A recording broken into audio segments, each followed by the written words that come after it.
શિવાજી નીંદરું નાવે માતાજી જમાઈ બોલાવે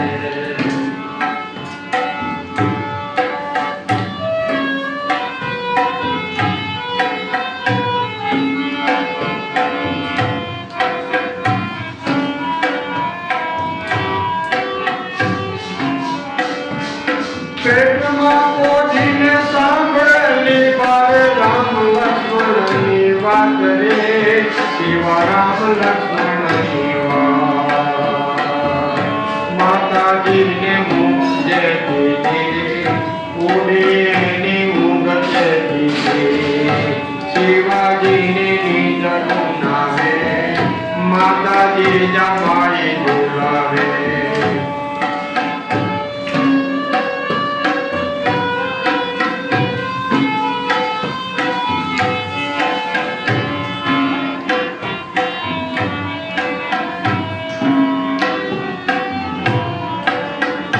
ઘૂઘરા ધાવણી પોપટ લાકડે ફેરવી લેજે આજ રે શિવા ફેરવી લેજે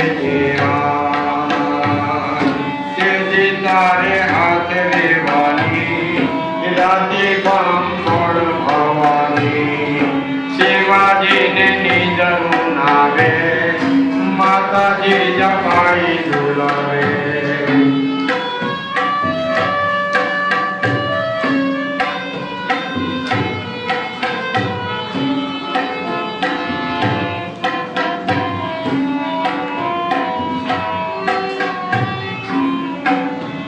ધાવી લેજે મારા કેસરીને તારી હિંદવાનું જુએ વાત રે તારી હિંદવાનું જુએ વાત રહેશે નાઈ રણ ભેલોડા ખાવા મુખી જાનવી ગયા શિવાજીને નીંદરું નાવે માતાજી જમાઈ બોલાવે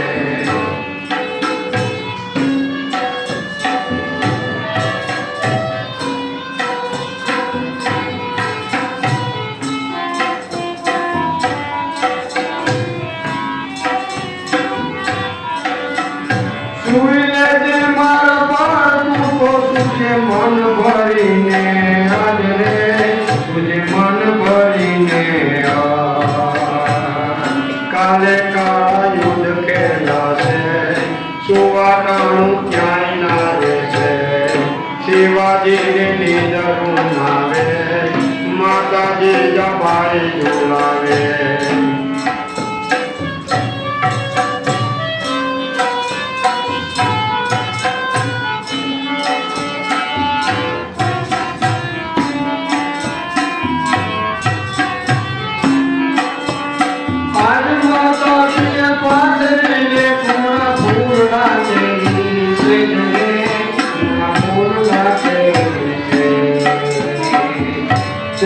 તારે વીર પથારે પાછળ શિરમાં વીર પુતારે તેથી તારે વીર પથારે પાછળ શિરમાં વીર પુતારે શિવાજીને નીંદરું નાવે માતાજી જમાઈ બોલાવે પાપમાં ઉકેલ ચાંદવાને જીજાબાઈને આવ્યા આળે જીજાબાઈને આવ્યા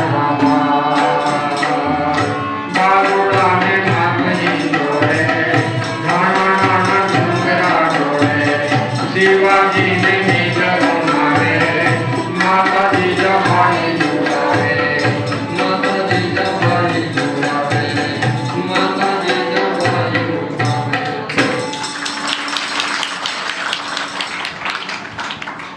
આ બધું ગુરુ કૃપાથી જઈ શકીએ આ ગુરુ કૃપા અનાયાસે મળી જતી નથી ગુરુ કૃપા જેના દ્વારા મેળવી શકાય એના ત્રણ સૂત્રો છે શ્રદ્ધા પ્રજ્ઞા અને નિષ્ઠા સંસારમાં આ ત્રણ જ મુક્તિના સાધન છે જેના દ્વારા મુક્તિ મેળવી શકાય શ્રદ્ધા અર્થાત સદભાવ પ્રજ્ઞા અર્થાત સદજ્ઞાન અને નિષ્ઠા અર્થાત સત્કર્મ આના દ્વારા ગુરુ કૃપા પ્રાપ્ત થઈ શકે છે.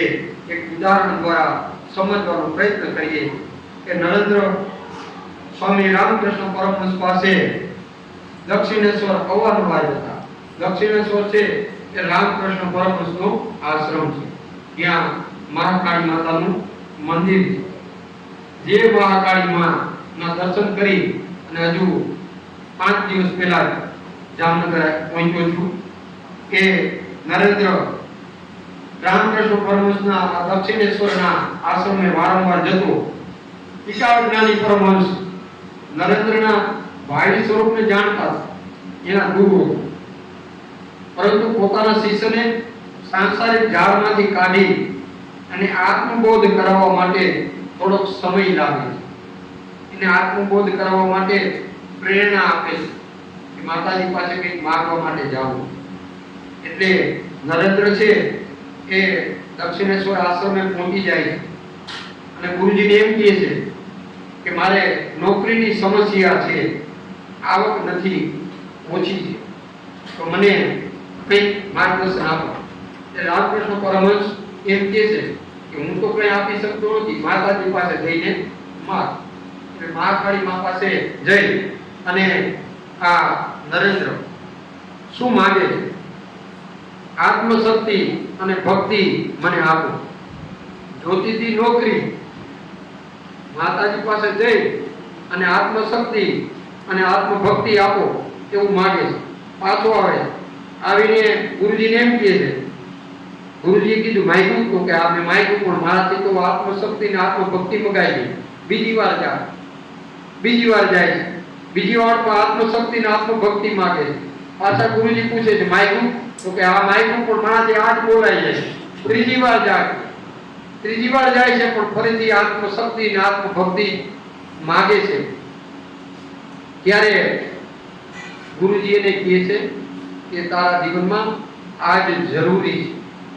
ત્યારે એને ગુરુજી સાક્ષાત્કાર આપે છે અને નરેન્દ્રમાંથી વિવેકાનંદ બનાવી દે છે.